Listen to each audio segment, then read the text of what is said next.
Hari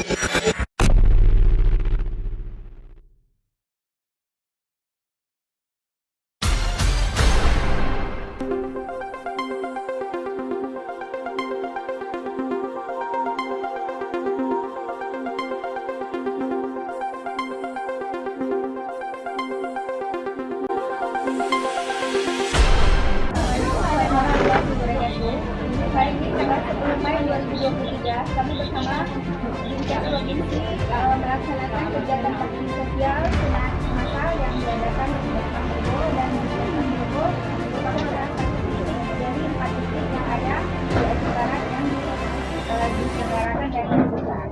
Lalu hari ini kami sudah melakukan kegiatannya. Mari sama-sama yang mau sunat masal, yang mau bukan itu masuk silahkan datang ke Desa Mergo. Puasa Anda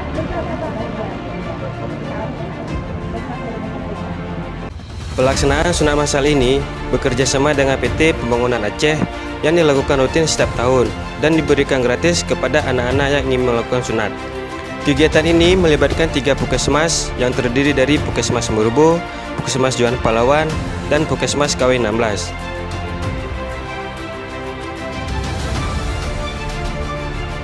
Semoga dengan kegiatan ini, kesehatan anak-anak Aceh Barat bisa mendapatkan kesehatan sejak dini dengan baik.